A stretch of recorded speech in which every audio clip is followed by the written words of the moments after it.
जिससे अधिक क्वेश्चंस बनते हैं वो क्या है हमारा राइस।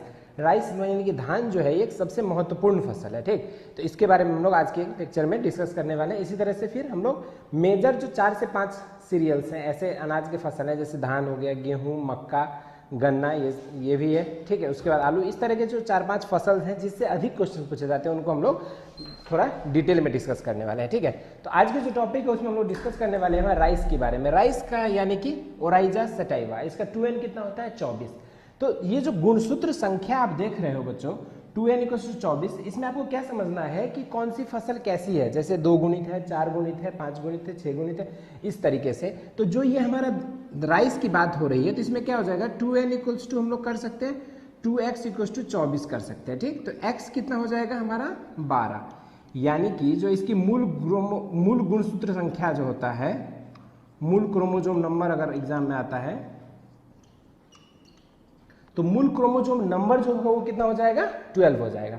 अगर पार्टिकुलरली हम लोग बात करते हैं धान में गुणसूत्र संख्या की तो 24 होगा, और मूल गुणसूत्र संख्या की अगर बात करेंगे तो कितना हो जाएगा 12 हो जाएगा। ठीक, अब हम लोग इसकी उत्पत्ति स्थान के बारे में बात करते हैं। ठीक, ओरिजिन यानी कि उत्पत्ति स्थान अगर देखोगे इसका तो क्या कहा जाता है, साउथ ईस्ट एशिया, या फिर इसको इंडो बर्मा भी कहा जाता है। ठीक, तो इसकी उत्पत्ति स्थान अगर देखेंगे स्टूडेंट्स तो आपका क्या हो जाएगा साउथ ईस्ट एशिया या फिर इंडो बर्मा। तो ये इसकी क्या हो जाएगी उत्पत्ति स्थान की, कहाँ से इसकी ओरिजिन हुई है। ठीक, इसी तरीके से अगर आप बेसिकली देखोगे धान में, तो धान क्या है हमारा स्टेपल फूड ऑफ इंडिया। क्या है ये staple food of India, food of India, या फिर एशियन कंट्रीज भी बोल सकते हो, या फिर एशिया भी बोल सकते हो, क्योंकि जो एशियन कंट्रीज है वहीं पे आपको सबसे ज्यादा जो है धान की क्या होता है कंजम्पशन होती है। अगर विश्व की बात की जाए, स्टेपल फूड ऑफ वर्ल्ड की बात की जाए, यानी कि विश्व में सबसे ज्यादा जो है अनाज वाली कौन सी महत्वपूर्ण होती है, अगर ये क्वेश्चन आएगा तो हमारा विश्व के लिए क्या हो जाएगा, इसमें आंसर गेहूं हो जाएगा। क्योंकि अगर विश्व की बात करोगे तो सबसे ज्यादा जो खेती होती है वो कौन सी फसल की होती है, तो गेहूं की होती है। ठीक है, तो इसमें आपको विश्व की अगर बात करेंगे तो विश्व में हमारा आंसर हो जाएगा गेहूं। लेकिन इंडिया की जो उत्पत्ति स्थान या फिर इंडिया की जो सीरियल क्रॉप में सबसे ज़्यादा यूज होने वाली, चाहे एशियन रीजन की भी बात कर लो, तो उसका क्या हो जाएगा धान। ठीक, इसके बाद जो हम लोग अगर टोटल देखोगे ओराइजा सटाइवा, तो इस तरह से इसके कितने स्पेसिस होते हैं, 24 स्पेसिस इसके टोटल होते हैं, 24 स्पेसिस टोटल होते हैं। जिसमें से अगर बात की जाए कितना स्पेसिस में हम लोग खेती करते हैं तो 2 स्पेसिस जो है वो क्या होता है जनरली कल्टीवेटेड, यानी कि जो खेती होती है वो सिर्फ और सिर्फ कितनी प्रजाति की जाती है, 2 प्रजाति की जनरली कल्टीवेटेड है। अब कौन कौन सा हमारा जो है वो कल्टीवेटेड है, इसके बारे में हम लोग को बात करना है। तो अगर धान की 2 जो मैंने बताया आप लोगों को 2 वेराइटीज की हम लोग बात कर रहे थे, 2 स्पेसिस, तो एक है हमारा ओराइजा सटाइवा, क्लियर, और दूसरा क्या हो जाएगा हमारा ओराइजा ग्लैबरिमा। तो ये देखो 2 जो आप देख रहे हो यहाँ पे, एक ओराइजा सटाइवा देख रहे हो, दूसरा ओराइजा ग्लैबरिमा देख रहे हो। तो उसमें जो ओराइजा सटाइवा है स्टूडेंट्स, ये हमारा कौन सा ओरिजिन का है, तो एशियन ओरिजिन का। ठीक, और ये जो ओराइजा ग्लैबरिमा जो है ये हमारा कौन सा रीजन का है, तो अफ्रीकन ओरिजिन का, या फिर इसको हम लोग वेस्ट अफ्रीका भी कह सकते हो।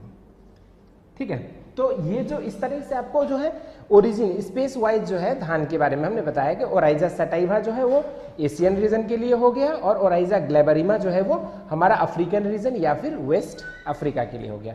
अब इसमें भी अगर बात की जाए ओराइजा सटाइवा की, यानी कि ओराइजा सटाइवा जो हम लोग बात कर रहे थे, इसकी भी अगर बात करोगे तो इसके 3 अलग अलग स्पेसिस होते हैं। क्या क्या होता है, इंडिका होता है, ठीक है, उसके बाद जो है आप देख सकते हो यहाँ पे एक होता है जवानिका होता है, और तीसरा जो होता है हमारा वो क्या होता है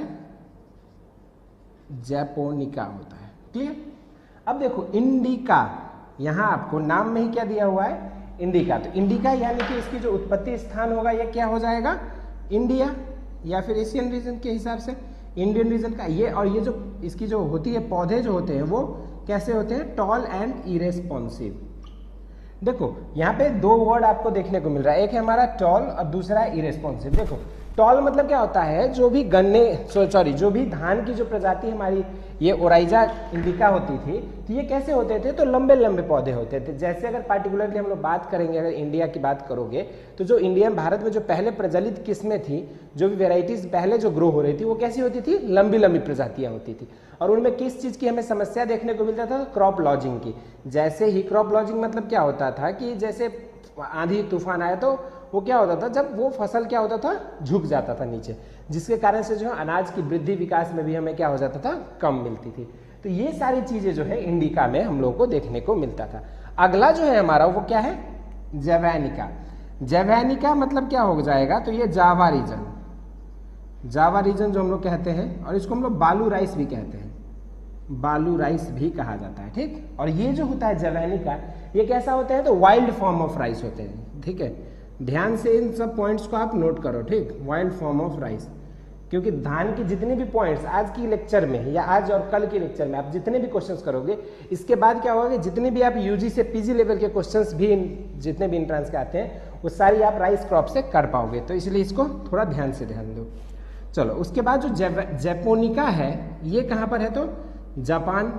और ये जो होते हैं हमारा कैसा होता है, short and responsive. Short and responsive कहने का मतलब जो जैपोनिका वैरायटी होती है, ठीक, वो जो होती है वो कैसी होती है, बॉनी प्रजाति की होती है, और रेस्पॉन्सिव यानी कि हमने जितना उसमें खाद दिया, मान लो मैंने 120 केजी दे दिया, तो उसके कारण से उस खाद के हिसाब से, उस खाद के अपेक्षा में उसकी वृद्धि विकास क्या होती है, ज्यादा होती है। तो ये जो चीजें हैं हमें कहाँ देखने को मिलती है, जैपोनिका में।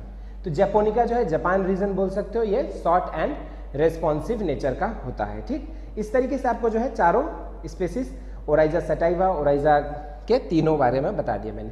उसके बाद ओराइजा ग्लैबरिमा जो होता है वो हमारा वेस्ट अफ्रीकन होता है। तो ये सारी जो है हमारी जो ब्रीफ अभी तक जो आपने देखा है, वो सारी हमने क्या बात की, एक ब्रीफ इंट्रोडक्शन की बात हम लोगों ने देख लिया है, ठीक है। तो ये सारे पॉइंट्स को आप लोग नोट कर सकते हो या स्क्रीनशॉट ले सकते हो, ठीक है। अपने जैसे भी करके आप इन सारे पॉइंट्स को नोट करो। इसके बाद जो है अब हम लोग देखने वाले हैं ग्लोबल एंड नेशनल स्टेटस, यानी कि ग्लोबल एंड नेशनल स्टेटस। तो चलो इसको मैं हटा देता हूं।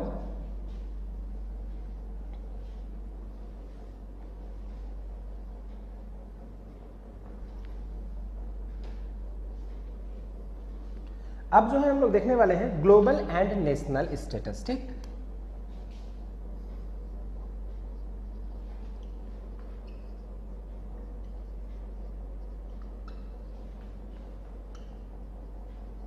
Status of rice.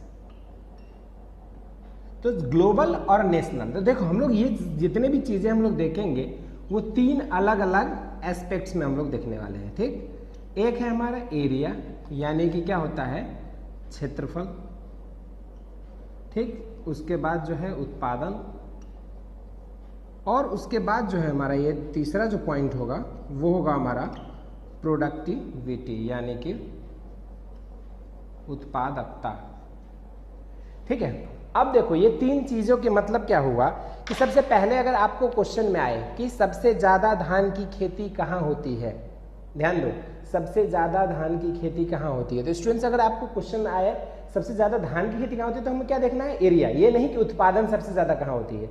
ज्यादातर लोगों को इसी में कंफ्यूजन होती है, सबसे ज्यादा धान की खेती कहाँ होती है। तो बच्चों हम लोगों को देखना क्या है, एरिया देखना है, या सबसे ज्यादा धान का उत्पादक कौन है, तब जाके हम लोग क्या देखेंगे, प्रोडक्शन। और उसके बाद अगर प्रोडक्टिविटी यानी कि उत्पादकता सबसे ज्यादा धान में कहां पर है, तो उसकी अगर बात करेंगे तो इंडिया में अगर देखोगे तो हम लोग पहले वर्ल्ड की स्टेटस देखते हैं। तो वर्ल्ड में अगर देखोगे तो सबसे ज्यादा area wise no doubt India में होता है, फिर चाइना में होता है, और फिर हमारा इंडोनेशिया में होता है, ठीक। उसके बाद अगर इंडिया की बात करोगे तो सबसे ज्यादा जो है हमारा वेस्ट बंगाल में होता है। उसके बाद आप देख सकते हो वेस्ट बंगाल, उसके बाद उत्तर प्रदेश, और उसके बाद बिहार। ये हमारी एरिया वाइज की बात हो रही है, ठीक है। यानी कि क्षेत्रफल के हिसाब से सबसे ज्यादा धान की खेती विश्व में कहाँ होती है, तो इंडिया में होती है। अगर इंडिया की बात करेंगे तो वेस्ट बंगाल में होती है, क्योंकि वेस्ट बंगाल में बच्चों आप देखोगे तो हर एक सीजन में धान उगाते हैं वहाँ पे, रबी सीजन, खरीफ सीजन और जायद, इस तरह से वहाँ 3-3 मौसम में जो है धान उगाई जाती है। जो हम लोग बात करते हैं, अभी बात करेंगे आगे अस, अमन और बोरो राइस। तो जो 3 हम लोग राइस की बात करते हैं, अस, अमन और बोरो, तो वो तीनों के तीनों प्रजाति जो है हमारे कहाँ पे उगाए जाते हैं, इस तरीके से जो है वेस्ट बंगाल साइड देखोगे तो ज़्यादातर धान की खेती होती है, इसलिए क्षेत्रफल में जो है वो आगे है। उसके बाद अगर हम लोग बात करेंगे प्रोडक्शन की, यानी कि उत्पादन की, तो वर्ल्ड में जो है सबसे पहले उत्पादन में कौन आएगा, चाइना आएगा, दूसरे स्थान पे इंडिया आएगा, और तीसरे स्थान पे जो है हमारा कौन आ जाएगा, मान लो इंडोनेशिया आएगा। ठीक, उसके बाद जो है हम लोग इंडिया की अगर बात करोगे उत्पादन में, तो पहला वेस्ट बंगाल आएगा, ठीक है, उसके बाद यूपी आएगा, उसके बाद आंध्र प्रदेश आएगा। ठीक है, आंध्र प्रदेश साइड जो है, साउथ साइड भी अगर आप देखोगे तो ज़्यादातर जो है इसकी कंजम्पशंस होते हैं। ठीक, इसी तरीके से जो है अगर हम लोग बात करेंगे प्रोडक्टिविटी की, यानी कि उत्पादकता की बात अगर करोगे, तो उत्पादकता में हम लोग वर्ल्ड की बात करेंगे पहले, और उसके बाद हम लोग बात करेंगे किसके बारे में, इंडिया के बारे में। तो वर्ल्ड के बारे में अगर बात की जाए तो वर्ल्ड में जो है सबसे ज़्यादा अगर उत्पादकता की बात करोगे तो सबसे ज़्यादा कहाँ है, यूएसए में है। ठीक, और अगर इंडिया की बात करोगे तो सबसे ज़्यादा जो है पंजाब में है। ठीक है, अब देखो बच्चों, पंजाब में ही उत्पादकता ज़्यादा, उत्पादकता और उत्पादन में बच्चों को कन्फ्यूजन होता है। तो उत्पादन का मतलब हुआ टोटल उत्पादन, जैसे वेस्ट बंगाल से कितना मिलियन टन उत्पादन होती है, तो वो हो जाएगा टोटल उत्पादन, यानी कि कितना हमें मिलता है वो वेस्ट बंगाल से। लेकिन अगर हम लोग बात करते हैं उत्पादकता की, यानी कि प्रति हेक्टर से हमें कितना उत्पादन मिल रहा है, उत्पादन मिल रहा है। ठीक, तो उत्पादन प्रति हेक्टर से, उसी को क्या कहते हैं हम लोग, उत्पादकता कहते हैं। तो उत्पादकता पंजाब की ज़्यादा होने का इसके जो है 2 रीज़न है। इस पंजाब में ही क्यों ज़्यादा उत्पादकता होता है, तो इसका 2 रीज़न है। एक हमारा है इरिगेशन, यानी कि सिंचाई की बात हो गई, और दूसरा जो पॉइंट है इरिगेशन के अलावा वो है हमारा फर्टिलाइजर। वहाँ पे क्या है, खाद की अवेलेबिलिटी भी और इरिगेशन फैसिलिटीज़ भी, ये जो दो फैसिलिटीज़ है वो वहाँ पे क्या होता है, ज़्यादा मात्रा में होती है। तो इस तरीके से जो है वर्ल्ड और इंडिया, तो ये दोनों यूएसए और पंजाब जो है इस तरीके से आप लोग कर सकते हो। इसी में अगर वर्ल्ड में देखोगे तो सेकेंड नंबर पे जापान है, फिर थर्ड नंबर पे चाइना है। तो इस तरीके से लिस्ट काफ़ी लंबी हो जाएगी, तो हम लोग इसे सटिक करना है जिससे आपकी क्वेश्चंस बन जाए। ठीक है, इस तरीके से आप यहाँ पे यूएसए, फिर जापान, फिर चाइना, इस तरीके से आप कर सकते हो, लेकिन बस यूएसए इतना काफ़ी है। तो ये हमारा ग्लोबल एंड नेशनल स्टेटस हो गया राइस प्रोडक्शन की। ठीक, उसके बाद ग्लोबल एंड नेशनल प्रोडक्शन, इसके बाद जो है हम लोग क्या देखने वाले हैं, जैसे प्रोटीन की मात्रा। ठीक, जैसे एक धान में क्या क्या कौन कौन सी चीज़ें होती है, कौन कौन सी पोषक तत्व होती है। ठीक है, तो इसके बारे में देख लेते हैं। तो देखो, धान में जो है आप 2 तरह के राइस की हम लोग बात करते हैं। एक होता है हमारा व्हाइट राइस, ठीक है, एक होता है हमारा व्हाइट राइस, और दूसरा होता है हमारा ब्राउन राइस। ठीक है, अब जो व्हाइट राइस है, जो हम लोग सफ़ेद चावल की बात करते हैं, तो व्हाइट राइस को हम लोग और क्या बोलते हैं, इसको हम लोग इसी तरीके से मिल्ड राइस में भी, अगर मिल्ड राइस। ठीक, और जो ब्राउन राइस होता है, ब्राउन राइस को हम लोग क्या कहते हैं, डीहल्ड राइस ग्रेन, डीहल्ड राइस ग्रेन। ठीक है, तो इस तरीके से जो है हमारा ब्राउन राइस और व्हाइट राइस। व्हाइट राइस मतलब जो चावल, हम लोग जो सफ़ेद चावल देखते हैं वो हो गया, और ब्राउन राइस की बात अगर की जाए तो ब्राउन राइस का मतलब क्या होता है, डीहल्ड, जिसमें हलिंग, हस्किंग, मिलिंग, ये सारे चीज़ों के बारे में हम लोग अभी जब लास्ट में पूरे धान की बुआई से लेकर कटाई तक की बातें हो जाएगी, उसके बाद हम लोग पोस्ट हार्वेस्ट की बात करेंगे, जिसमें मिलिंग वगैरह की बातें होगी। जिसमें मिलिंग में कौन सा क्या कहते हैं, मिलिंग जब होती है तो कौन सा विटामिन का नष्ट होता है, कौन सा विटामिन की क्षति हो जाती है, तो विटामिन बी की क्षति होती है इसी। ठीक है, मिलिंग करते समय, तो इसलिए मिलिंग करते समय जो धान में से विटामिन बी की क्षति हो जाती है। इस तरीके से ब्राउन राइस। अब अगर आपको क्वेश्चन आता है कि व्हाइट राइस में प्रोटीन की परसेंटेज कितनी होती है, तो ध्यान से देखो 6 से 7% प्रोटीन होता है, और अगर ब्राउन राइस में तो 7 से 9% प्रोटीन होती है। ठीक है, ये जो ब्राउन राइस है इसमें प्रोटीन की मात्रा क्या होता है, बढ़ जाता है, तो 7 से 9% प्रोटीन होती है। इसके अलावा अगर धान में अगर फैट की परसेंटेज की बात की जाए तो फैट जो है आपका 2 से 2.5% होता है धान में। ठीक, इसके साथ साथ धान जो है हमारा क्या है, तो poor source of calcium, poor calcium. Poor in calcium, यानी कि कैल्शियम की मात्रा जो है हमारे धान की फसलों में कम होती है। एक और चीज क्वेश्चन, अगर आपको क्वेश्चन में आया कि धान की जब हम लोग कटाई करते हैं तो धान में अनाज में ज्यादा पोटाशियम पाया जाता है कि स्ट्रॉ में यानी कि डंठल में, तो देखो धान में जो है आपको एक चीज ध्यान से देखो, जब धान में इस तरह से टिलर्स आ जाते हैं, ठीक है, ये उसकी रूट हो गई, फाइब्रस रूट सिस्टम होती है वहां पे, तो जब धान में जब यहाँ से न्यूट्रिएंट जब यहाँ से जाता है, ठीक है, जब पोषक तो यहाँ से जाती है तो क्या होता है, पोटाशियम, एक चीज पोटाशियम में जो है हमें क्या देखने को मिलता है, तो पोटाशियम में आपको देखने को लग्जरी कंजम्पशन मिलता है, ठीक, लग्जरी कंजम्पशन जो है आपको देखने को मिलता है। लग्जरी कंजम्पशन मतलब क्या हुआ कि जितनी आपकी आवश्यकता है उससे आप अधिक ले रहे हो। लग्जरी रूम्स जैसे होटल्स में होते हैं, लग्जरी रूम क्या कहते हैं, बेसिक रूम, इस तरीके से सबके अलग अलग रूम के कैटेगरी होती है। लग्जरी रूम में क्या होता है, आपको एक्स्ट्रा फैसिलिटीज दी जाती है, तो इसी तरीके से जितनी आवश्यकता थी हमारी फसल को उससे अधिक वो पोटाशियम ले लेता है। और पोटाशियम कहाँ जमा करता है, तो ये डिपोजिट इन स्ट्रॉ, ठीक है, जो डंठल होता है उसमें वो जमा कर देता है। इसीलिए आपको क्या होता है कि ग्रेन में अगर आप देखोगे तो 0.15, 0.2, 0.3 के आसपास पोटाशियम जो है उसमें पाया जाता है, लेकिन आप ग्रेन की अगर बात करोगे तो 1.5, 1.2, 1.3 के आसपास जो है उसमें क्या होता है, पोटाशियम पाए जाते हैं। तो इस तरीके से आप देख सकते हो कि डंठल में जो है ज्यादा पोटाशियम होता है। ये बस थोड़ा सा एक्स्ट्रा हट के पॉइंट मैंने डिस्कस कर दिया, ठीक। उसके बाद इसमें पोटेशियम, कैल्शियम, सबसे ज्यादा मात्रा में कैल्शियम की कमी होती है। इसके बाद अगर बात की जाए, हम लोग प्रोटीन की बात कर ही रहे थे, तो एक चीज और कि धान की जो मेन प्रोटीन होती है उसको क्या कहते हैं, ओरेजिन। ओरेजिन जो ये क्या है, मेन प्रोटीन है धान का, मेन प्रोटीन है, ठीक, धान का। इसके साथ साथ जो है पैडी जो है हमारा क्या है, तो rich in lysine, RICH, rich in lysine. Lysine जो होता है उसमें भी ये क्या होता है, अधिक मात्रा में धान में पाया जाता है। तो इस तरीके से आपको ग्लोबल एंड नेशनल स्टेटस के बारे में हम लोग बात किए। फिर इसमें कितना परसेंट वसा होता है, तो 2 से 2.5%। इसमें कैल्शियम बहुत कम मात्रा में पाया जाता है। फिर व्हाइट राइस, मिल राइस में प्रोटीन की मात्रा 6 से 7%, ब्राउन राइस को ही डीहल्ड राइस ग्रेन कहते हैं, इसमें प्रोटीन की मात्रा 7 से 9%। ओरिजिन को मेन प्रोटीन कहा जाता है, rice is rich in lysine, ठीक। उसके साथ साथ जो है लग्जरी कंजम्पशन हमारे पोटाशियम की होती है, इसकी जो कंटेंट होती है वो स्ट्रॉ में यानी कि डंठल में जो है अधिक मात्रा में पाई जाती है। उसके बाद हम लोग इस तरह से तीनों के प्रोडक्शन एरिया और प्रोडक्टिविटी के बारे में हम लोग बात की, ठीक। उसके बाद जो है इतना करने के बाद हम लोग अब देखने वाले हैं धान के बारे में कि धान का इंट्रोडक्शन, धान कैसा पौधा है, C3, C4 कैम, या फिर शॉर्ट डे, लॉन्ग डे, या डे न्यूट्रल, या फिर सेल्फ पॉलिनेटेड, क्रॉस पॉलिनेटेड, तो वो सारी पॉइंट्स हम लोग डिस्कस करेंगे। उसके बाद जो हम लोग आगे देखते हैं राइस को, तो चलिए इसको हटा देते हैं।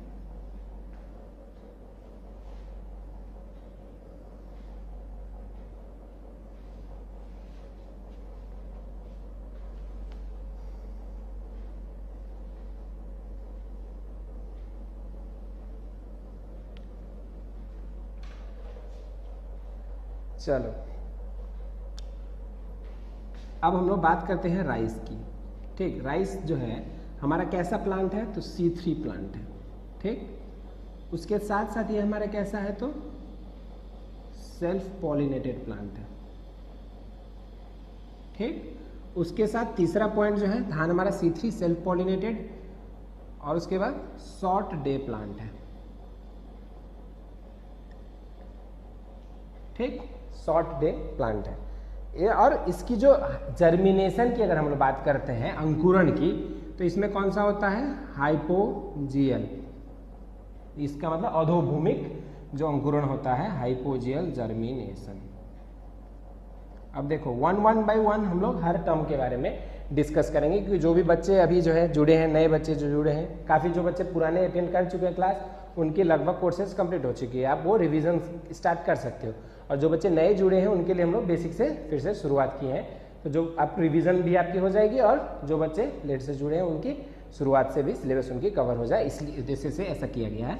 अब देखो बच्चों, यहाँ पे C3 प्लांट देख रहे हो। C3 प्लांट मतलब जब प्रकाश संश्लेषण प्रक्रिया होता है, जब प्रकाश संश्लेषण प्रक्रिया होता है, तो वहाँ पे क्या होता है, एक होता है हमारा प्रकाशीय अभिक्रिया, और दूसरा क्या होता है हमारा अप्रकाशीय अभिक्रिया, ठीक है, लाइट रिएक्शन, डार्क रिएक्शन, प्रकाशीय अभिक्रिया, अप्रकाशीय अभिक्रिया। तो जब अप्रकाशीय विक्रिया होता है तो उसमें क्या होता है, कार्बन डाइऑक्साइड का फिक्सेशन होता है। यानी कि जब हम लोग बात करते हैं प्रकाश संश्लेषण प्रक्रिया की जो रिएक्शन होती है तो इस तरीके से आप देखते हो, ठीक। तो यहाँ पर क्या हो रहा है, ये कार्बन डाइऑक्साइड से ही ग्लूकोज बन रहा है और वाटर से ही क्या आ रहा है, ऑक्सीजन आ रहा है। क्लियर है। तो इस तरीके से जो कार्बन डाइऑक्साइड जब ग्लूकोज बनता है तो उसके बीच में इंटरमीडिएट कंपाउंड्स भी बनते हैं। ऐसा नहीं कि 6 कार्बन डाइऑक्साइड जो है अपने आप क्या हो जाएगा, सिंपल जाके ग्लूकोज बना दे। तो इसके इंटरमीडिएट कंपाउंड्स बनते हैं जो साइकिल बनता है। तो जब साइकिल बनते समय 3 कार्बन की कंपाउंड बनती है जिसको हम लोग क्या कहते हैं, PGA, फॉस्फोग्लिसरिक एसिड, चाहे फॉस्फोग्लिसरेट चाहे फॉस्फोग्लिसरिक एसिड। तो PGA जो बनता है फॉस्फोग्लिसरिक एसिड, तो ये जो है हमारा कितना कार्बन का रहता है, 3 कार्बन का। इसीलिए हम लोग धान में यही साइकिल होती है। तो धान को क्या कहते हैं हम लोग, C3 प्लांट। उसके बाद सेल्फ पॉलिनेटेड यानी कि स्वपरागित फसल है, ठीक। इसमें जो है अलग अलग वो नहीं होता है। इसके साथ साथ जो है आप एक और चीज इसमें 6 स्टैमिन, इसके जो नर पार्ट होते हैं, इसीलिए इसको क्या कहा जाता है, हेक्सा स्टैमिनेट कहा जाता है, ठीक है।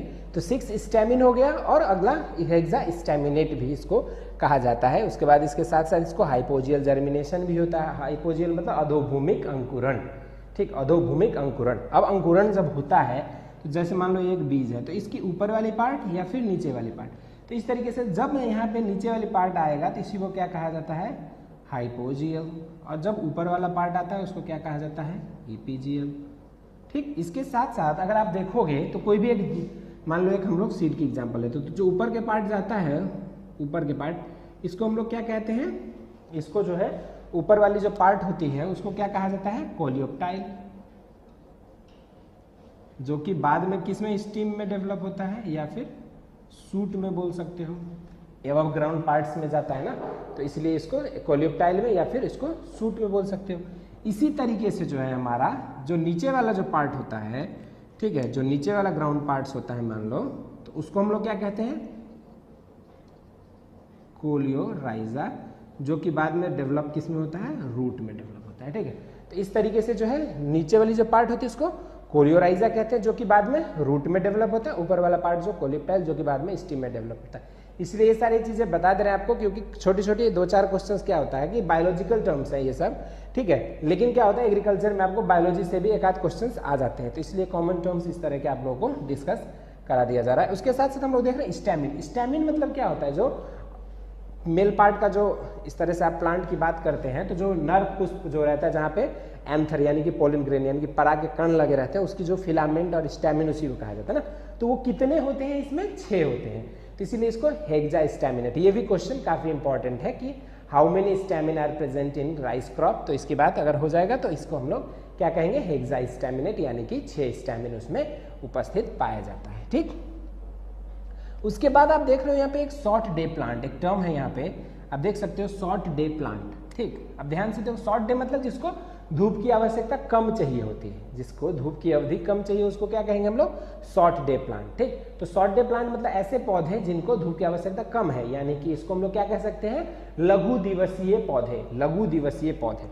तो धान जो है कब उगाते हैं हम लोग, गर्मी के मौसम में, जून जुलाई नॉर्मली, तो उसके हिसाब से अगर देखोगे तो उस समय क्या होता है, टेम्परेचर काफी ज्यादा रहता है, तो उस समय धान को जो है शॉर्ट डे इसलिए कहा जाता है, उसको धूप की आवश्यकता कम होती है। इसी तरीके से जो विंटर में क्रॉप लगते हैं, जो रबी सीजन में क्रॉप होते हैं, उनको हम लोग लॉन्ग डे प्लांट्स कहते हैं, क्योंकि उनमें क्या होता है, जो धूप की आवश्यकता होती है वो क्या होता है, अधिक होता है, ठीक। तो इस तरीके से आपको जो है धान के बारे में हमने ये सारे पॉइंट्स डिस्कस कर लिए, ठीक। अब उसके बाद देखो एक क्वेश्चन आता है आप लोगों को कि पानी सबसे ज्यादा किस फसल को चाहिए। देखो अधिकतर बच्चों को इससे कंफ्यूजन होता है, इसलिए मैं बता दे रहा हूँ। देखो सबसे ज्यादा पानी किसको चाहिए, तो ये हमें पता है कि शुगर केन जो है इसमें हमारा कितना चाहिए, 1500 से 2500 मिलीमीटर, ठीक। और जो धान है उसमें कितना चाहिए, तो 1250 से 1500 मिलीमीटर, ठीक है। तो धान में आपका कितना चाहिए, 1250 से 1500 मिलीमीटर, और शुगर केन में कितना चाहिए आपको, तो 1500 से 2500 मिलीमीटर। क्लियर है। तो धान और शुगर केन दोनों के बारे में आपको पता चल गया। तो इससे आपको क्या दिख रहा है कि सबसे ज्यादा पानी किसको चाहिए, शुगर केन को चाहिए, नो डाउट। अगर ऑप्शन में शुगर केन नहीं रहेगा तो सेकंड नंबर पे धान को चाहिए, ये क्लियर है। लेकिन एक बार क्वेश्चन आया था कि प्रति केजी उत्पादन जो होता है दाने का, तो उसमें सबसे अधिक पानी की आवश्यकता किस फसल को होती है। यानी कि ध्यान से सुनो, प्रति केजी उत्पादन की बात हो रही है, यानी कि 1 केजी धान, ठीक, 1 केजी धान के दाना उत्पादन करने के लिए जो है हमें कितनी आवश्यकता होती है, 1 केजी दाना उत्पादन करने के लिए, ठीक है। तो यहाँ एक देख सकते हो यहाँ पे फॉर 1 केजी ग्रेन, ठीक है, 1 केजी ग्रेन के लिए आपको कितना चाहिए, 5000 लीटर ऑफ वाटर, ठीक। और for 1 KG plant dry matter आपको कितना चाहिए, तो 500 लीटर ऑफ वाटर। देखो यहां हमने 2 टर्म के बात किया है, 1 केजी ग्रेन की बात कर रहे हैं और 1 केजी प्लांट ड्राई मैटर की बात हो रही है, ठीक है। तो प्लांट ड्राई मैटर और 1 केजी ग्रेन और प्लांट ड्राई मैटर, क्लियर है। तो अब सबसे पहले आप ये ध्यान दो कि 1 केजी ग्रेन यानी कि अन्न उत्पादन की बात हो रही है। जैसे कि मान लो हमने धान की खेती किया तो हमें 10 क्विंटल मान लो उत्पादन मिला, तो उसमें 1 केजी जो दाना था, ग्रेन था, उसके लिए हमें कितना पानी की आवश्यकता थी, 5000 लीटर। तो पर यूनिट, तो एक पॉइंट यहां आप लोग नोट कर सकते हो, highest amount of water for per unit grain production या फिर प्रोडक्शन, सबसे ज्यादा किसको चाहिए, तो धान को चाहिए, ठीक है। तो highest amount of water per unit grain production या फिर प्रोडक्शन, तो पर यूनिट के हिसाब से अगर देखोगे तो धान को चाहिए, क्योंकि कितनी चाहिए, राइस को 5000 लीटर, 1 केजी दाना उत्पादन के लिए 5000 लीटर ऑफ वाटर, और 1 KG plant dry matter. Plant dry matter में जो है आपका क्या आ जाएगा, दोनों चीजें आ जाएगी आपकी, जो है प्लांट ड्राई मैटर में आपका डंठल भी आ जाएगा और उसके दाने भी आ जाएंगे। तो इस तरीके से प्लांट ड्राई मैटर में जो है, इसका मतलब ये नहीं कि 1 केजी प्लांट ड्राई मैटर से आपको 1 केजी ग्रेन मिलेगा, ये कभी नहीं होता है, ठीक है। क्योंकि ड्राई मैटर में आपके सारे चीज, रूट, स्टीम, सब कुछ उसमें इंक्लूड है, लेकिन ग्रेन में सिर्फ और सिर्फ आपके जो पेनिकल से जो ग्रेन आते हैं उसी को बस इंक्लूड किया जाता है, ठीक। तो इस तरीके से जो है इन सारे पॉइंट्स धान के बारे में, इंट्रोडक्शन ब्रीफ क्या है, धान कैसा पौधा है, क्यों इसको C3 क्यों सेल्फ पॉलिनेटेड कहते हैं। हाँ, एक और पॉइंट आता है बच्चों, ठीक है, धान में, कि धान की जो इमास्कुलेशन हम लोग करते हैं, ठीक, यहाँ देख लो आप, धान में जो इमास्कुलेशन करते हैं, अब इमास्कुलेशन मतलब क्या होता है, तो इमास्कुलेशन मतलब होता है रिमूवल ऑफ मेल एंथर।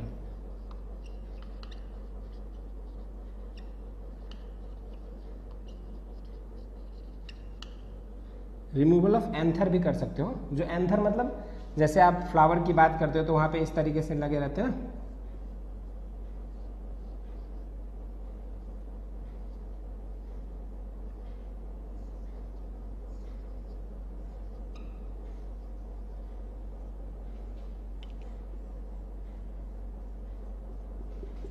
ठीक, इस तरीके से जो फ्लावर्स देखते हैं हम लोग, इसी में जो होता है, ये जो पूरा होता है, ये पूरा हमारा फीमेल पार्ट कहलाता है, ठीक। ये जो पूरा होता है ये हमारा मेल पार्ट कहलाता है, इसको हम लोग कोरोला कहते हैं, या फिर इसको पूरे एक को हम लोग पेटल कहते हैं, ठीक। इसको हम लोग सेपल या फिर इसको कैलिक्स भी कहते हैं, ठीक है। और इसको हम लोग एंड्रोसियम गाइनोसियम कहते हैं, मेल पार्ट फीमेल पार्ट, ठीक है। तो जो हमारा ये जो पार्ट है, ठीक, इसको हम लोग एंथर कहते हैं, ठीक। और यहीं पे हमारा क्या अटैच होता है, पोलन ग्रेन होता है। तो इसी को क्या किया जाता है, इसको इस तरह से रिमूव करके अलग कर दिया जाता है इस तरीके से। तो इसी प्रोसेस को क्या कहते हैं, इमास्कुलेशन। ध्यान दो, इमास्कुलेशन मतलब रिमूवल ऑफ एंथर। तो जब रिमूवल ऑफ एंथर कर देते हैं तो इसी को क्या कहते हैं हम लोग, इमास्कुलेशन। तो इमास्कुलेशन का टाइम से आपको क्वेश्चन आता है कि जैसे पैडी में इमास्कुलेशन का टाइम क्या होना चाहिए, तो मॉर्निंग का जो टाइम होता है आपका, मॉर्निंग टाइम, ठीक। इसी तरीके से आपको अगर मक्का यानी कि मेज के लिए पूछ देता है तो उसमें क्या होता है, आफ्टरनून का जो टाइम होता है, आफ्टरनून या फिर इवनिंग टाइम बोल सकते हो, जो 4 PM से 6 PM के बीच। और इसके लिए अगर बात करेंगे तो 8 AM से 10 AM के बीच। तो इस तरीके से जो है आप देख रहे हो धान में जो इमास्कुलेशन, जिसमें हम लोग क्या करते हैं, नर पुष्प को हटा दिया जाता है काट के, तो वो प्रोसेस हम लोग इमास्कुलेशन मतलब रिमूवल ऑफ एंथर, तो ये प्रोसेस हम लोग पैडी में कब करते हैं, मॉर्निंग के टाइम पे 8 AM से 10 AM, और मेज में कब करते हैं, आफ्टरनून के टाइम पे या इवनिंग के टाइम पे 4 PM से 6 PM। तो ये दोनों ही क्वेश्चंस आपके एग्जाम्स में आए हुए हैं। तो और इमास्कुलेशन हम लोग करते क्यों हैं, तो इमास्कुलेशन करने का मुख्य जो उद्देश्य होता है, जो मेन रीजन होता है इमास्कुलेशन का, उसका काम क्या है कि डिजायर्ड पोलिनेशन, यानी कि हमको एक वेराइटी डेवलप करना है, मान लो डी वेराइटी डेवलप करना है, ठीक। और डी वेराइटी हमें डेवलप कैसे करनी है, तो ए वेराइटी को क्रॉस करके बी के साथ, क्लियर है। ध्यान से देखो, हमें डी वेराइटी डेवलप करनी है कैसे, ए और बी को क्रॉस करके। लेकिन चूंकि पौधे सारे बहुत सारे एक ही जगह पे हैं, तो ये तो जरूरी नहीं है कि ए का पोलन ग्रेन ही बी में जाएगा, या तो ई एफ जी एच भी आ सकते हैं, ठीक है। तो इसीलिए इसको चीज को अवॉइड करने के लिए क्या किया जाता है, ए का अगर हमें पोलन ग्रेन चाहिए, यानी कि पराग के कण हमें ए पौधे से चाहिए, तो उसको क्या किया जाता है, ले लिया जाता है एक जगह पे, उसके पराग के कण को हटा के कलेक्ट कर लिया जाता है, और अगले सुबह यानी कि जो पैड, जैसे मेज में बात हम लोग कर रहे हैं अभी, तो शाम को हमने क्या किया, इमास्कुलेशन कर दिया, तो अगले सुबह हम लोग क्या करते हैं, उसमें पोलिनेशन करा के जो है उसमें हम लोग पराग के कण को मिक्स कर देते हैं फीमेल रिप्रोडक्टिव पार्ट में ले जाके। तो इस तरीके से जो उसको एम्फेसिस कहते हैं, तो वे जो है सुबह के टाइम में होता है मेज में, इमास्कुलेशन इवनिंग के टाइम में, धान में मॉर्निंग के टाइम में, ठीक है। तो इस तरह से आपको ये सारे पॉइंट्स को आपको क्या करना है, कवर कर लिए हम लोग। उसके बाद में जो है हम लोग अब डिस्कस करने वाले हैं टेम्परेचर की बात करेंगे, ठीक है। टेम्परेचर में भी अगर आप बात करोगे तो उसके अलग अलग स्टेज में काफ़ी क्वेश्चंस आते हैं, जैसे एक कार्डिनल टेम्परेचर क्या होता है, एक ग्रोथ के लिए टेम्परेचर क्या होता है, एक राइपनिंग के लिए कितना टेम्परेचर होना चाहिए, हार्वेस्टिंग के समय पे। तो इस तरीके से आपको 3 टेम्परेचर के रेंज में बताऊंगा, एक ब्लूमिंग रेंज के लिए, एक उसके ग्रोथ एंड डेवलपमेंट के लिए, और एक उसकी हार्वेस्टिंग के टाइम के लिए। तो ये 3 टेम्परेचर के रेंज जो है आपको इंपॉर्टेंट है एग्जाम पॉइंट ऑफ व्यू के लिए। चलिए तो आगे हम लोग देखते हैं, अब इसको हटा देता हूँ।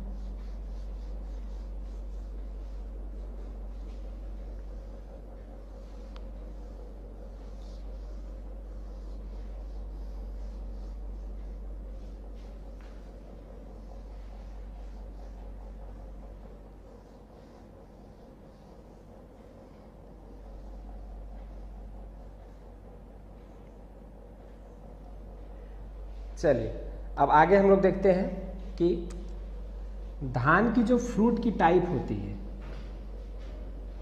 चलो पहले फ्रूट टाइप देख लेते हैं। फ्रूट टाइप ऑफ धान को हम लोग क्या कहते हैं, कैरियोप्सिस, यानी कि जो फल के प्रकार होते हैं धान में, उसको क्या कहा जाता है, कैरियोप्सिस कहा जाता है।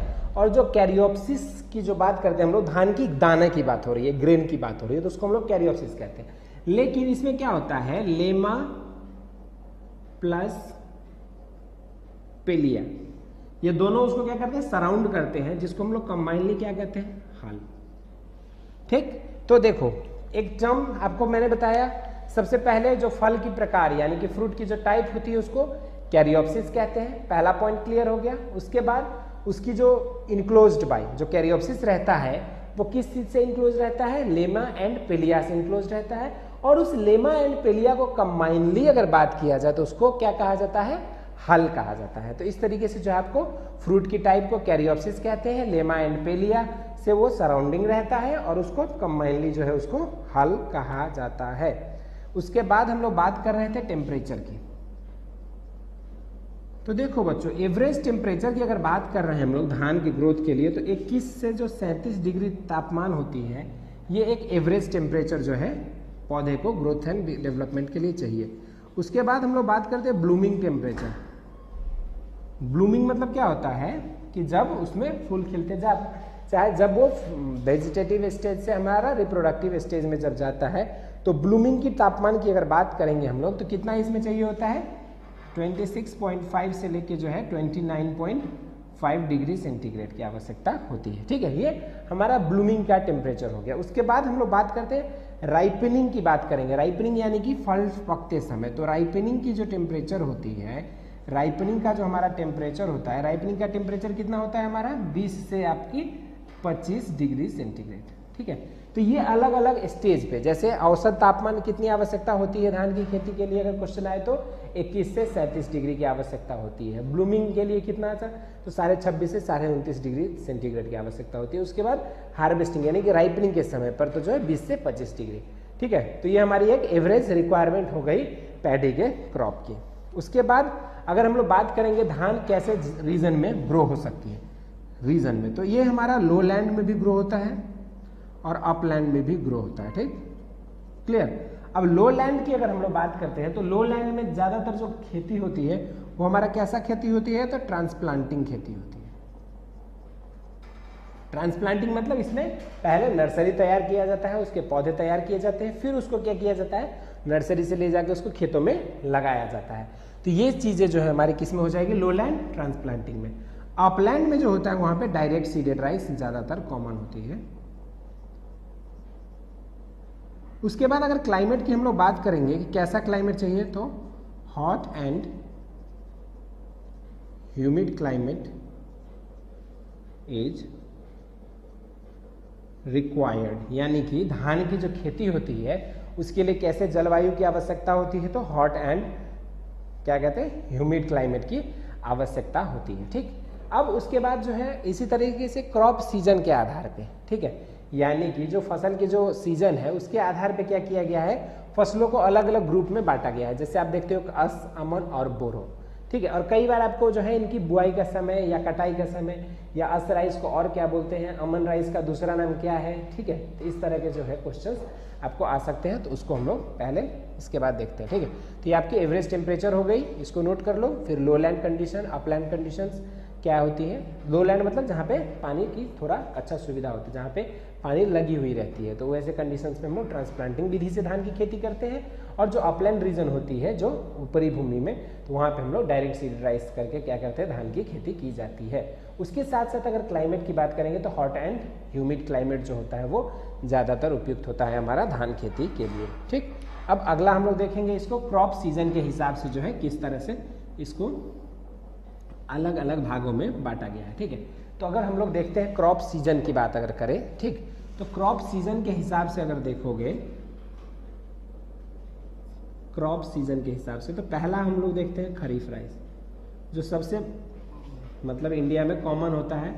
इसको अमन भी कहते हैं, अघानी धान भी कहा जाता है। ठीक है, तो इस तरीके से जो है खरीफ, अमन या फिर अघानी, ठीक है, या फिर इसको हम लोग विंटर राइस भी कह सकते हो। देखो अब एक चीज, हम लोग धान को खरीफ सीजन में लगा तो नहीं रहे हैं विंटर में, लेकिन इसको क्यों विंटर राइस कहा जाता है, चाहे इसको अघानी राइस क्यों कहा गया है, तो ये इसकी कटाई की समय के बेसिस पे जो है ये डिसाइड किया गया। कटाई का समय मतलब जब हम लोग इसको हार्वेस्ट करते हैं, तो इसकी जो हार्वेस्टिंग होती है वो कब होती है, अक्टूबर नवंबर के समय पर जो है इसकी हार्वेस्टिंग होती है। ठीक है, तो खरीफ राइस को ही हम लोग अमन राइस भी कहते हैं, अघानी राइस भी कहते हैं और विंटर राइस भी कहते हैं। ठीक, इसकी अगर बुआई का समय देखोगे तो सोन इन सोइंग टाइम, चाहे सोन कब इसकी बुआई होती है, तो इसकी बुआई जो होती है हमारा जून जुलाई।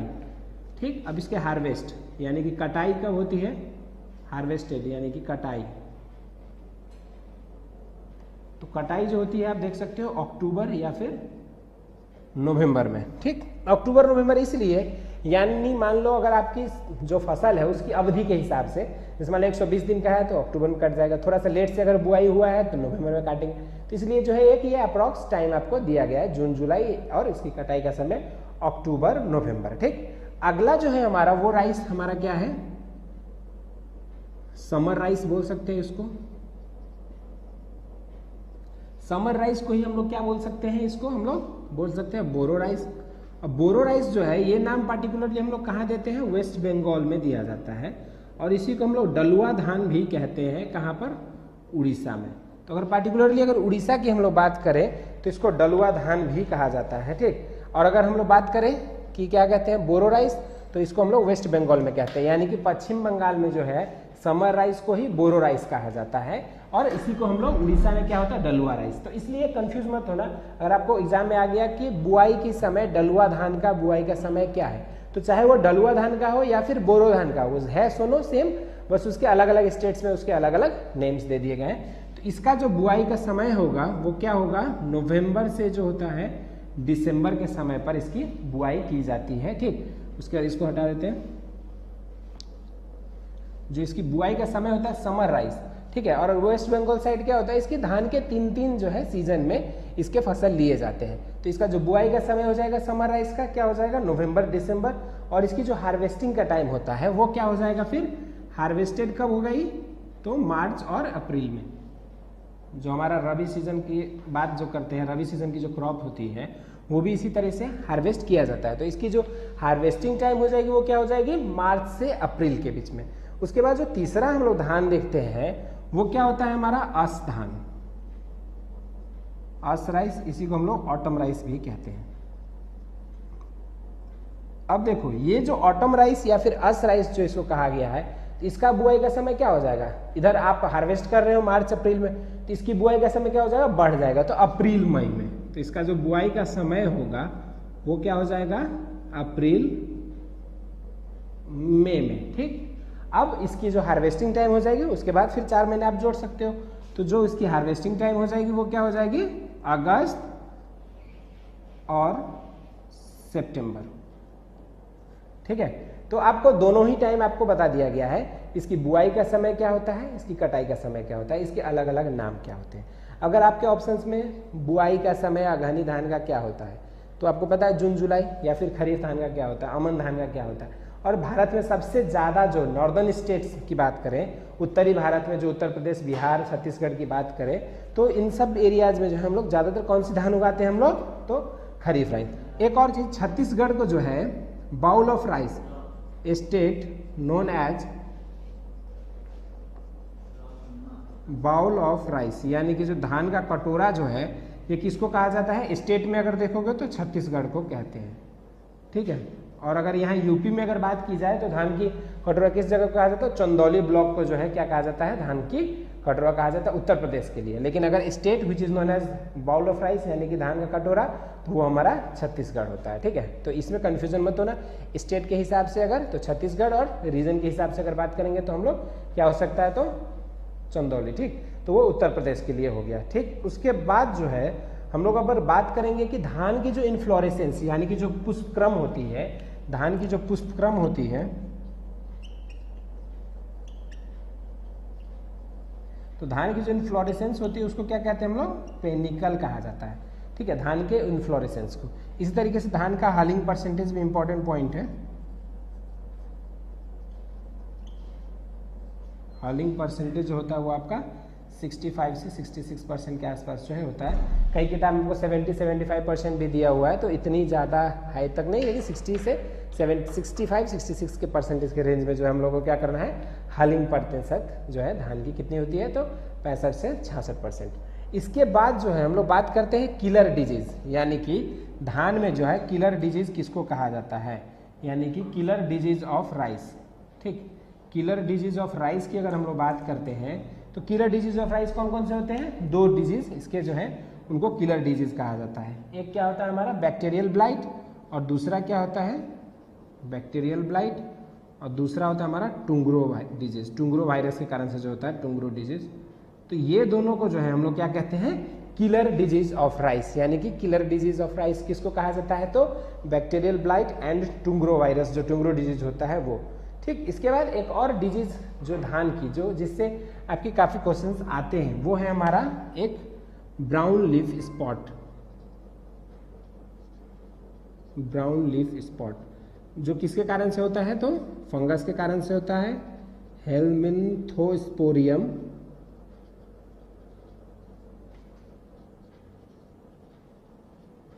ओराइजी। ठीक है, तो ब्राउन लीफ स्पॉट जो है वो किसके कारण से हो रहा है, कवक के कारण से हो रहा है। कवक का नाम क्या है, हेलमिन्थोस्पोरियम ओराइजी। क्लियर। इसके साथ साथ जो है आप देख सकते हो ब्राउन लीफ स्पॉट के बाद आपकी जो दूसरी ब्राउन लीफ स्पॉट के कारण से होता है, क्या हुआ था, कॉज्ड बंगाल फेमाइन। जो बंगाल फेमाइन हुआ था, बहुत लोग जो वेस्ट बंगाल में मर गए, धान अनाज की कमी से जो भूखमरी आई थी, वो कौन सी रोग के कारण से आई थी या कौन सी डिजीज के कारण से आई थी, तो वो हमारा ब्राउन लीफ स्पॉट के कारण से आई थी। और ब्राउन लीफ स्पॉट किसके कारण से हो रहा है, तो हेलमिन्थोस्पोरियम ओराइजी नामक जो है कवक है, उसके कारण से हमारा क्या हो रहा है, ब्राउन लीफ स्पॉट डिजीज लग रहा है। ठीक, इसके बाद जो है हम लोग बात करेंगे अब खैरा डिजीज।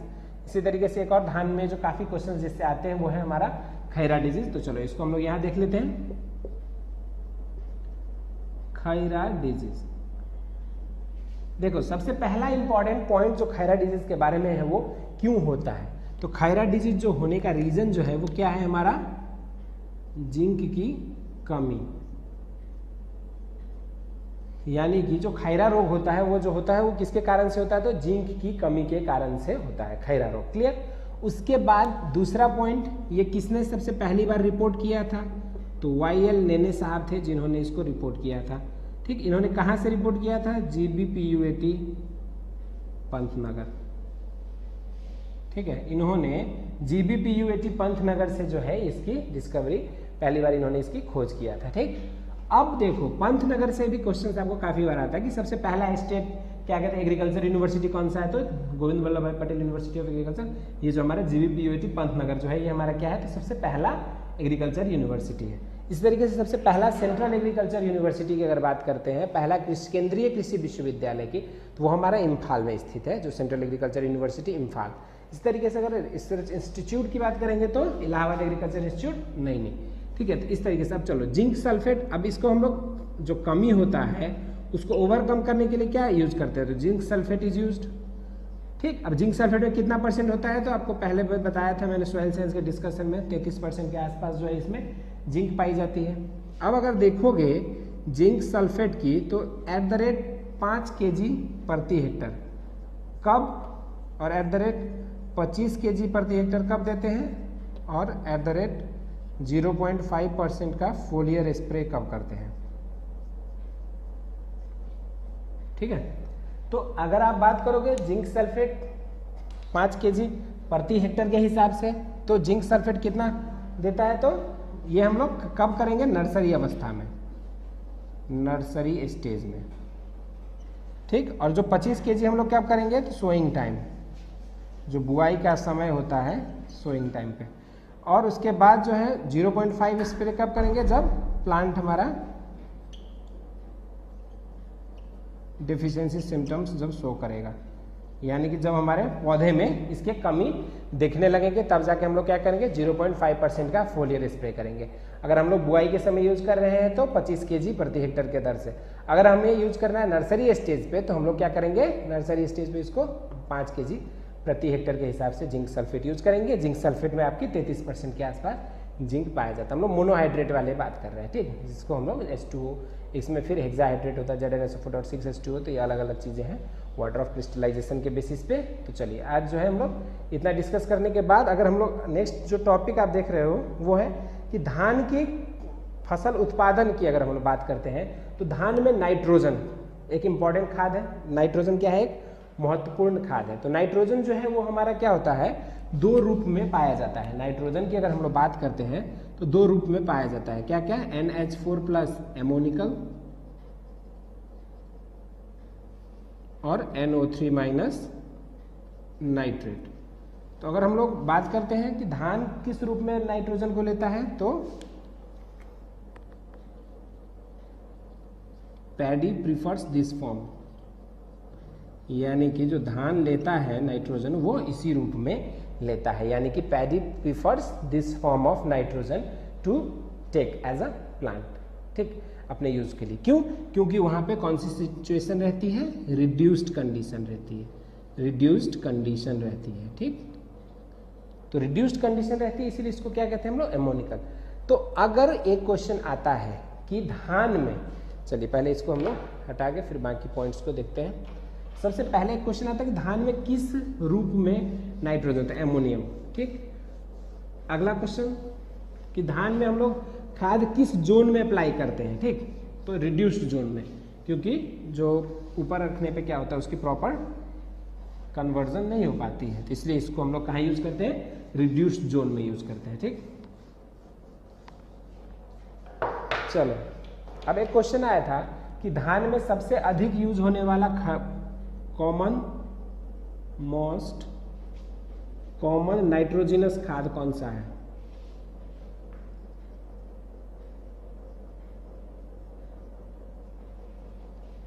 तो मोस्ट कॉमन नाइट्रोजनस खाद की अगर बात हो रही है, तो सबसे ज्यादा जो हम लोग का यूज होता है वो कौन सा यूज होता है, एमोनियम सल्फेट। ठीक है, जो एमोनियम सल्फेट होता है वो ज़्यादातर यूज होते हैं। ठीक, ये आप देख सकते हो।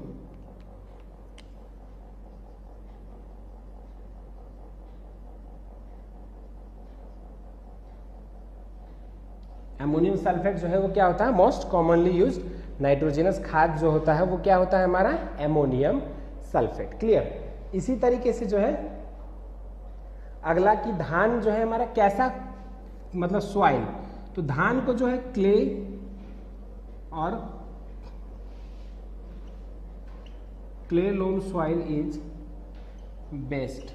ठीक है, अब धान की जो खेती करनी है तो उसके लिए कैसी सॉइल होनी चाहिए, क्ले और क्ले लोम सॉइल। ये तो ये मृदा की बात होगी कैसी होनी चाहिए। तो भारी मृदा में हम लोग क्या करते हैं, धान की खेती करते हैं, और हल्की मृदा में जो हम लोग किसकी खेती करते हैं, तो तंबाकू की बात हो गई, या फिर हम लोग बात करते हैं आलू की, या फिर दलहन फसल की बात करते हैं। तो ये सारी चीज़ें जो होती है ये हमारा क्ले क्या कहते हैं, लाइट सॉइल में जो है यूज होता है। और ये इसकी अगर बात करेंगे तो हम लोग कहाँ यूज होता है, तो हमारा ये क्या कहते हैं, धान खेती के लिए क्ले लोम सॉइल की यूज होती है। ठीक, उसके बाद जो हम लोग धान में एक इम्पॉर्टेंट एस्पेक्ट के बारे में बात करते हैं, वीड मैनेजमेंट के बारे में, यानी कि खरपतवार प्रबंधन। ठीक, तो सबसे पहले हमें पता होना चाहिए कि धान में आम रूप से कौन कौन से खरपतवार लगते हैं। तो धान के जो इकाइनो क्लोआ कोलोना और इकाइनो क्लोआ क्रसगली, तो ठीक है, तो धान की अगर हम लोग बात करें अगर, तो इसमें इकाइनोक्लोआ क्रसगली और इकाइनोक्लोआ कोलोना ये क्या है, हमारे कॉमन वीड है। ठीक है, ये क्या कहलाएंगे, इनको हम लोग कहेंगे मेजर वीड्स ऑफ राइस।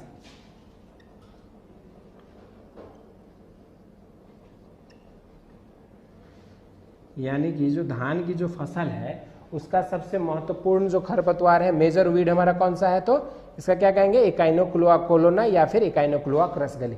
ये क्या है, major weed of rice plant. ठीक, अब इसके प्रबंधन के लिए जैसे हम लोग खरपतवार प्रबंधन के लिए क्या यूज करते हैं, हर्बिसाइड। ठीक, तो अगर हर्बिसाइड की हम लोग बात करें तो धान में कैसे हर्बिसाइड यूज होते हैं, तो प्रोपेनिल, ब्यूटाक्लोर, प्रेटिलाक्लोर,